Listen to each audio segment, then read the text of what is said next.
नमस्कार दोस्तों, स्वागत है आप सभी का आपके YouTube channel doctor Jitendra Ayush पर।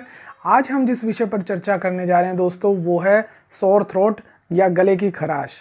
मुख्यतः जो इसके मूल कारण हैं दोस्तों, उनमें अगर आज के वैज्ञानिक तौर से हम कारण समझें तो वो वायरल भी हो सकता है, बैक्टीरियल भी हो सकता है। इन्फेक्शन करके उसके अंदर गले के मूल भाग में या जीवा के मूल भाग में वहाँ पर शोथ उत्पन्न होने के कारण, सूजन होने के कारण हमारे को गले की खराश महसूस होती है। आमतौर पे इसको अगर डिजीज़ के अंदर देखते हैं तो डिजीज़ बहुत सारी होती हैं जो मुख्य रूप से हमारे लक्षण के तौर पे आता है। तो हमारे को बोलने में समस्या आती है और हमारे गले में दर्द होता है जब भी हमारे को सोर थ्रोट होता है। दोस्तों, मैं लेकर आता रहूँगा आपके लिए ऐसी ऐसी महत्वपूर्ण जानकारियाँ जो कि क्लिनिकल, टेक्सचुअल, फैक्चुअल नॉलेज, जो आयुर्वेद की ग्रंथों की नॉलेज है, उस सब को अपने यथा प्रयास आपके साथ साझा करने की कोशिश करूँगा। इसलिए ज़्यादा से ज़्यादा इस वीडियो को लाइक करें, शेयर करें और अभी तक अगर आपने हमारा चैनल सब्सक्राइब नहीं किया है तो प्लीज़ हमारे चैनल को सब्सक्राइब करें। सोर थ्रोट के जो कारण हैं और जो निवारण हैं आयुर्वेदिक संहिताओं के अनुसार, और जो मैं प्रैक्टिकली, क्लिनिकली हमारे रूटीन में जो योग इस्तेमाल करता हूँ, जो मेडिसिन इस्तेमाल करता हूँ, वो सभी मैं इस वीडियो में आपके साथ साझा करने जा रहा हूँ। योगों का लाभ उठा सकें, साथ ही जो भी डॉक्टर साहब मेडिसिन जहाँ से लेते हैं आयुर्वेदिक चिकित्सक से, उनसे परामर्श कराकर उन योगों के साथ आप अपना गले की खराश की समस्या या गले से संबंधित कोई दिक्कत है उसके अंदर आप उसका लाभ उठा सकते। तो दोस्तों, बैक्टीरियल वायरल इन्फेक्शन के कारण हो सकता है। ड्राई एयर, जब हमारे नाक या मुंह के माध्यम से हमारे गले को स्पर्श करती हुई सूखी हवा जाती है, सूखी या ठंडी हवा जाती है, तो हमारा गला खराब हो जाता है।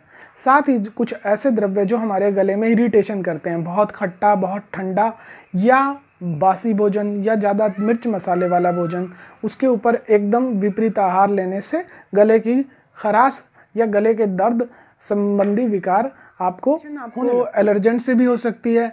एलर्जेंट से किसी भी प्रकार का कोई ऐसा द्रव्य जो आपको एलर्जी करता हो, जैसे कि किसी को टमाटर से एलर्जी है, किसी को दही से एलर्जी है या किसी और ऐसे द्रव्य से एलर्जी है। तो दोस्तों, आयुर्वेदिक जो संहिताएं हैं उनके अंदर कंठ रोगों का वर्णन, शालाक्य तंत्र जो कि ईएनटी विभाग हमारा होता है, ईयर, नोज, थ्रोट का जो गला, कान, नाक के जो रोग विशेषज्ञ डॉक्टर होते हैं, बहुत सारी बीमारियों में जो ये समस्या होती है उसको वो ठीक कर देते हैं। क्योंकि बिना डॉक्टर की सलाह के यदि आपको लंबे समय से कोई समस्या है तो उसकी दवा अपने आप ना खाएं, एक बार चिकित्सक की देखरेख में इन औषधीय योगों का आप सेवन करें। तो दोस्तों, सबसे जो ज़रूरी बात है वो ये है कि हमारे को ऐसी चीज़ों का सेवन नहीं करना है जिससे हमारे गले में इरिटेशन हो या हमारे गले में, मुंह में कोई एलर्जी उत्पन्न होती हो। तो इस प्रकार के द्रव्य, जैसे कि जितना भी पैक्ड फूड है, जो पैकिंग के मटेरियल है, जैसे जो ब्रेड है, बिस्किट है, नमकीन वगैरह हैं, वो हमारे गले को ख़राब कर सकते हैं। इस गर्मी के मौसम में यदि हम कोल्ड ड्रिंक वगैरह का सेवन करते हैं या बहुत गर्म चीज़ों का या बहुत ठंडी चीज़ों का सेवन करते हैं तो भी ये बहुत आम समस्या है कि हमारे गले की खराश या गले के अंदर दर्द होना, गले के अंदर लालिमा के साथ दर्द होना या सफ़ेद वर्ण के साथ दर्द होना। तो दोस्तों, ये अब आयुर्वेदिक तरीके से जो इसके कारण हैं वो मैं आपको बताना चाहूँगा। वात, पित्त, कफ के अनुसार, साथ ही कुछ संहिताओं में स्वर भेद के नाम से इसको वर्णित किया गया है। जब आपको बोलने में समस्या होने लग जाए, गला खराब होने के कारण, तो बोलने के ऊपर जब बात आती है तो दोस्तों, हमारे शरीर के 8 अंग ऐसे होते हैं जो हमारी वर्णों की उत्पत्ति करते हैं। जब भी हम छोटे से छोटा साउंड बोलते हैं उसके पीछे हमारे शरीर के 8 अंगों का बहुत महत्वपूर्ण भूमिका होती है। जैसे कि उर प्रदेश, उर प्रदेश का मतलब है कि जो हमारा थोरैक्स रीजन है उसके अंदर जो हमारे फेफड़े हैं, हमारा डायफ्राम है, हमारा हार्ट है, वो सब सही रूप से कार्य करते हों। और दूसरा हमारा गला, गले के अंदर फेरिंग्स, लैरिंग्स और जो टंग का रूट पार्ट है उसके अंदर जो नर्वल सप्लाई है और जो ब्लड की सप्लाई है, जो ऑक्सीजनेटेड ब्लड या डीऑक्सीजनेटेड ब्लड की सप्लाई वीन्स और आर्टरी के थ्रू होती है, उनका सही रूप से रूपांतरण होना।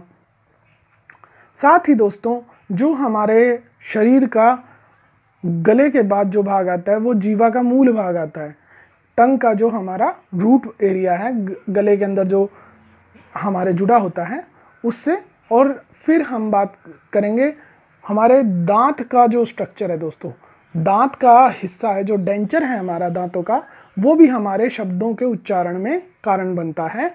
और साथ ही हमारे होठ, हमारा नाक, हमारा शिर प्रदेश, इस तरह से कुल जो मैंने आपको बताया ये 8 प्रकार के अंग हैं हमारे शरीर के, जो हमारे बोलने के अंदर हमारी सहायता करते हैं। और जब हमारा गला खराब होता है, गले में खराश होती है, तो जो स्वर भेद का लक्षण उत्पन्न होता है, जो हमारे पूर्ण रूप से हमारे आवाज़ सही तरीके से नहीं निकलती है, तो उसके अंदर कहीं ना कहीं इन 8 स्थानों के कोई ना कोई रोग या कोई ना कोई व्याधि या कमजोरी प्रदर्शित होती है।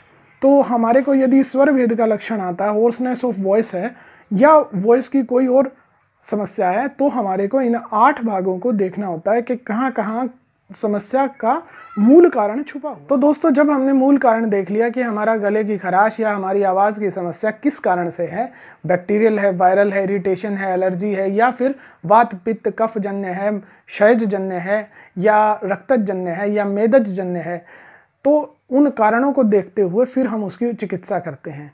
विभिन्न प्रकार की चिकित्सा हमारे आयुर्वेद शास्त्रों में वर्णित है, जिनमें से कुछ जिस प्रकार के हम गंडूश और कवल जो मुख्य है हमारा गले के लिए, एक्सरसाइज भी है और साथ में मेडिकेशन भी है। मेडिकेटेड जो ऑयल होते हैं, ऑयल पुलिंग जो हम नस्य के द्वारा लेते हैं, जो हमारे नोस्ट्रिल से हम नाक के अंदर मेडिसिनल जो ऑयल होते हैं वो हम डालते हैं, जिससे हमारी नाक से लेकर गले तक की जो व्याधियां हैं, या जो गले की जो हमारी कॉलर बोन है, हमारे कॉलर बोन से ऊपर वाले विकार जितने भी होते हैं वो नस्य से ठीक हो जाते हैं। दोस्तों, नस्य की जो क्रिया है वो मैं आपको आने वाली वीडियोज़ के अंदर जरूर साझा करूँगा।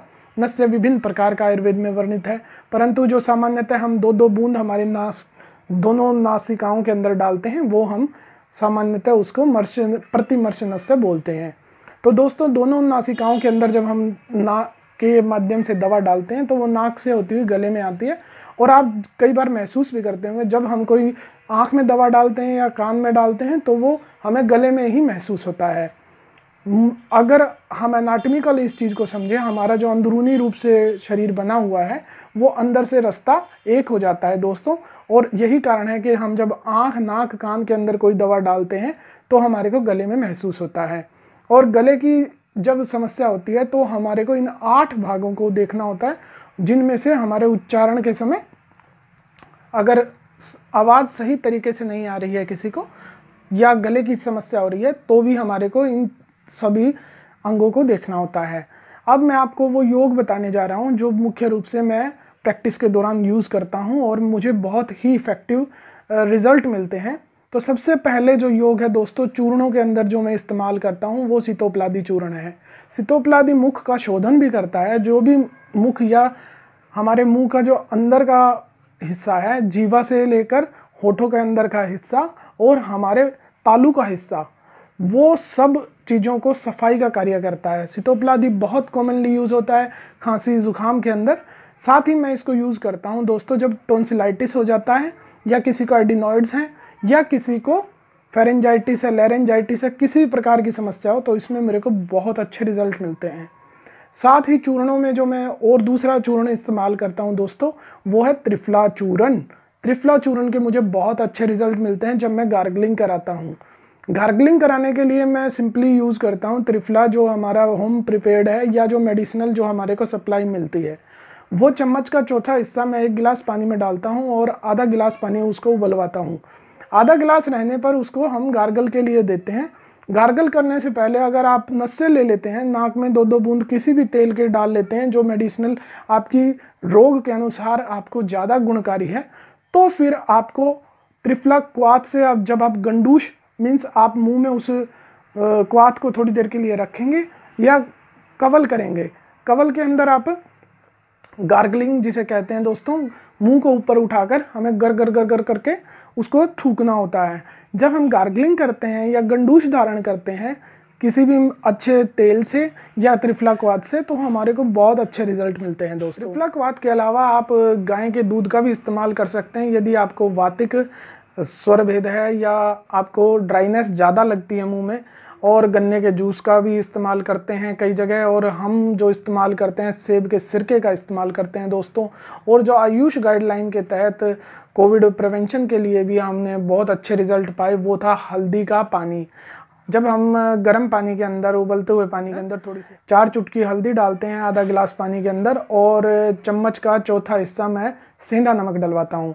जिसके बाद हम गार्गलिंग करवाते हैं दिन में 2-3 बार, या किसी को गले की ज़्यादा समस्या है तो हम 4 से 5 बार तक भी कराते हैं, जिससे बहुत अच्छे हमारे को रिज़ल्ट मिलते हैं। और मैं आपके साथ साझा करना चाहूँगा दोस्तों कि जो हम गार्गलिंग करते हैं, गार्गलिंग के बाद हमारे को ये ध्यान रखना है कि आधे घंटे तक हमने कोई भी चीज़ ना खानी है ना पीनी है। जब हम खाना खा लेते हैं तो उसके बाद हमारे को गार्गलिंग करनी चाहिए। गार्गलिंग के अंदर दोस्तों मुख्यतः जो मेडिसिनल वो यूज़ हो रही है, उसके अंदर बीटाडीन गार्गल के भी बहुत अच्छे रिजल्ट हैं। बीटाडीन गार्गल्स जो सिर्फ गार्गल के लिए स्पेशल एक मेडिसिन आती है बीटाडीन, जिसको जितना आपने ढक्कन का, एक ढक्कन यदि आपने दवा ली है तो 2 ढक्कन उसमें पानी मिलाकर आप गार्गल कर सकते हैं। लेकिन मैंने ये पाया अगर हम बीटाडीन गार्गल को ज़्यादा यूज़ करते हैं विदाउट डॉक्टर प्रिस्क्रिप्शन के, जो लोग कर रहे थे उनको उससे थोड़ी समस्या भी हुई। लेकिन अगर आप हल्दी का पानी इस्तेमाल कर रहे हैं या आप त्रिफला क्वाथ इस्तेमाल कर रहे हैं, उसमें ऐसी समस्या नहीं थी। शेयर करने जा रहा हूँ वो बहुत ही गुणकारी टैबलेट बताने जा रहा हूँ, जो गले की समस्या, यदि किसी को स्वर भेद है या गले में पेन ज़्यादा है, गले में निगलने की समस्या है, कुछ खाते हैं तो कांटे से लगते हैं गले में, उसमें आपको कंठ सुधारक वटी लिख लीजिएगा दोस्तों। ये बहुत ही इफ़ेक्टिव है। जो टीचर या जो व्यक्ति ज़्यादा देर तक भाषण देते हैं या जो ज़्यादा बोलते हैं, ज़्यादा समझाने का कार्य करते हैं, तो उन लोगों के लिए कंठ सुधारक वटी दिन में 3 से 5 बार तक चूसने के लिए हमने दी थी। उसके बहुत ही अच्छे रोल हैं। और लवंग आदि वटी, लवंग आदि वटी के तो दोस्तों शुगर पेशेंट को अगर खांसी है तो लवंग आदि रिजल्ट मुझे मिले, और मैंने बहुत लोगों के अंदर इसको इस्तेमाल कराया। जिस भी व्यक्ति ने लिया है उसको खांसी जब आती है कफ के कारण, या जो हमारे शरीर के अंदर कफ दोष बढ़ जाता है, बलगम ज़्यादा आता है, तो उस दौरान लवंग आदि वटी के बहुत ही गुणकारी रिजल्ट हैं दोस्तों। अब मैं बात करूंगा जो औषधीय टैबलेट्स जिनके मुझे अच्छे रिजल्ट मिलते हैं, वो है हमारी कचनार गुग्गुल, जो सबसे ज़्यादा इफेक्टिव है टॉन्सिलाइटिस के अंदर, एडिनोइड्स के अंदर, और जिनको गले के अंदर किसी भी प्रकार के छाले होते हैं या गांठ बन जाती है कहीं भी, तो उसके अंदर बहुत अच्छे रिजल्ट हमें कचनार गुग्गुल के मिले दोस्तों। साथ ही अब मैं बात करूंगा हम भस्म कौन कौन से यूज़ करते हैं। मैं मुख्यतः 2 भस्म यूज़ करता हूं दोस्तों। सबसे पहले मैं यूज़ करता हूं यशद भस्म।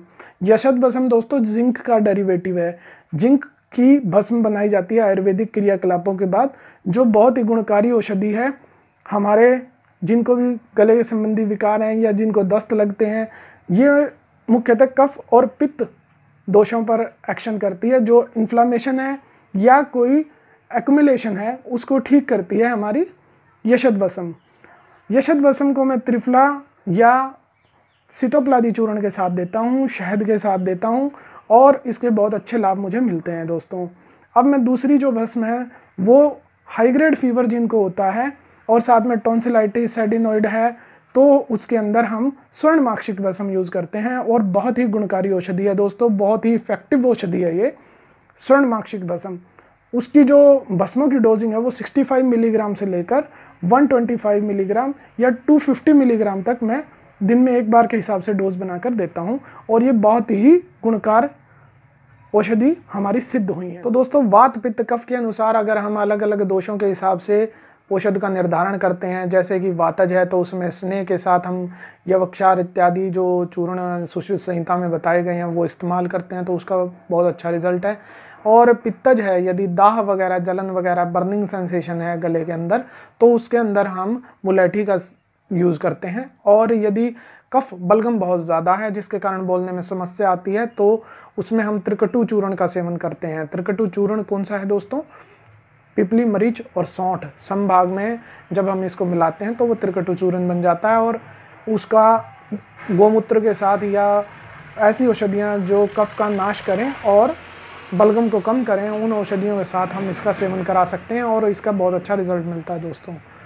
तो हमारे को शहद के साथ हम त्रिकटु चूर्ण का सेवन कर सकते हैं। दोस्तों मैं आपको बताना चाहूँगा जो मेदज या रक्तज या क्षयज, ये डिफरेंट टाइप है, डिफरेंट टाइप हैं स्वर भेद की, जिसके अंदर क्षयज, रक्तज और मेदज है। जब विभिन्न दोषों के हिसाब से हम चिकित्सा करते हैं तो मेडिसिन का जो निर्धारण है वो चिकित्सक की दिशा निर्देश अनुसार होना जरूरी है। चिकित्सा सूत्र है जो दोस्तों नस्य, अवपीड़न, मुख धावन और प्रतिसारण, कवल, गंडूश, धूमपान, अवलेह इत्यादि। तो दोस्तों विभिन्न प्रकार की चिकित्साएं हैं आयुर्वेद के अंदर जो पूर्ण रूप से इन रोगों को ठीक करती हैं। साथ ही हमारे को ठीक करते समय ये ध्यान रखना है कि कौन कौन सी ऐसे अवस्थाएं हैं जो असाध्य बताई गई हैं, जो जिनका इलाज पूर्ण रूप से संभव नहीं है, और कौन कौन सी ऐसी टाइप्स हैं जिनका इलाज आसानी से और जल्द उनका रिजल्ट आपको मिल सकता है। तो दोस्तों खाने पीने के साथ साथ आपको परहेज रखना होगा। परहेज के अंदर आपका जो दोष है उस अनुसार आपको अपनी दिनचर्या या आपकी आहार की शैली अपनानी होगी। जैसे कि अगर आपको वातज है, वातज के अंदर आपको पेन बहुत ज़्यादा होगा तो आपको ड्राई चीज़ें बंद करनी पड़ेंगी। पित्तज के अंदर आपको एसिडिक चीज़ें बंद करनी पड़ेंगी। और कफज के अंदर जो आप हैवी चीज़ें खाते हो, घी का इस्तेमाल ज़्यादा कर रहे हैं या कोई फैटी फूड ज़्यादा ले रहे हैं या जो आप फलों का सेवन कर रहे हैं, तो उन चीज़ों को आपको ध्यान में रखना है। कच्ची चीज़ों का सेवन कम करना है, उबली हुई चीज़ों का सेवन ज़्यादा करना है। इससे आपको काफ़ी लाभ मिलेगा दोस्तों। साथ ही यदि किसी को कर्ण रोग हैं, कान की दिक्कत साथ में है, तो सारीवा आदि वटी का बहुत अच्छा रोल है। यदि आपको स्किन की दिक्कत है, फंगल इन्फेक्शन हो गया है, मुंह के अंदर छाले ज़्यादा हो गए हैं, साथ ही आप उसमें टंकण भस्म या गंधक रसायन का भी प्रयोग करके उससे निजात। दोस्तों जो मैंने आसव अरिष्ट इस्तेमाल किए हैं जिनके अच्छे रिजल्ट मुझे मिले वो है दशमूला रिष्ट और द्राक्षासव। द्राक्षासव कफ और पित्त शामक है दोस्तों, और दशमूला रिष्ट जो है वो मुख्यतः कफ और वात का शमन करता है। तो जब भी मैंने ऐसे पेशेंट देखे जिनके अंदर बोलने की समस्या ज़्यादा हो गई, बोलते समय आवाज़ आ ही नहीं रही है, जैसे किसी को वायरल इन्फेक्शन ज़्यादा हो गया और उसको वोकल कॉर्ड इन्फ्लामेशन हो गई या पैरालिसिस तक के मैंने पेशेंट देखे थे जिनके अंदर दशमूला रिष्ट का बहुत अच्छा हमें रिज़ल्ट मिला। साथ में मैंने कुछ रस भी इस्तेमाल किए थे। वोकल कॉर्ड पैरालिसिस पे हम नेक्स्ट वीडियो बनाएंगे, वो भी आप ज़रूर देखिएगा। वो बहुत ही अच्छा ट्रीटमेंट है आयुर्वेद के अंदर। और साथ में दोस्तों यदि किसी व्यक्ति को पेट से संबंधित विकार है, जैसे GERD एक समस्या होती है जिसमें तेजाब बार बार आपको महसूस होता है और आपकी आवाज़ की समस्या भी आपको हो जाती है, साथ ही आपको छाले महसूस होते हैं, गले में दर्द महसूस होता है और कोई भी चीज़ निकलने में दिक्कत होती है, उसके अंदर भी हम मुलैठी का सेवन करा सकते हैं। मुलैठी पित्त का शमन करती है। मुलैठी का बहुत अच्छा रोल ब्रेन सेंटर्स पर भी है जिससे कि हमारे पित्त की शांति होती है। और कंठ रोगों में कंठे द्रव्य ये बताया गया है, और जो हमारी आवाज़ है उसको मधुर बनाती है मधुयष्टि मुलैठी।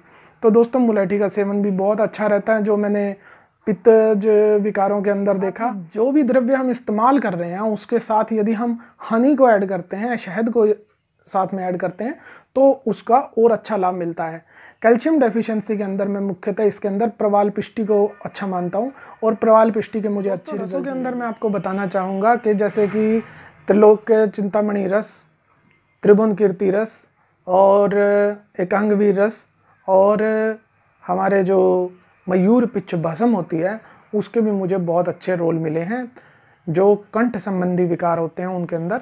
और साथ में जो टैबलेट्स हैं, टैबलेट्स में मुझे सबसे अच्छी इफेक्टिव मेडिसिन जो लगी वो लवंग आदि वटी, जो मैं पहले बता चुका हूँ। आप सब उसका इस्तेमाल करके ज़रूर देखें। यदि आपके पेशेंट्स को या आपको जो सामान्यतः समस्या होती है उसके अंदर आप लवंग आदि वटी, सीतोपलादि चूर्ण और टंकण भस्म या सफ्टीक भस्म का भी इस्तेमाल कर सकते हैं। टंकण भस्म और सफ्टीक भस्म मैं गार्गलिंग के लिए भी देता हूं दोस्तों, जिसके बहुत अच्छे रिजल्ट हमारे को मिलते हैं। तो दोस्तों इस प्रकार की जानकारी पाने के लिए और निरंतर रूप से मेरे साथ जुड़ने के लिए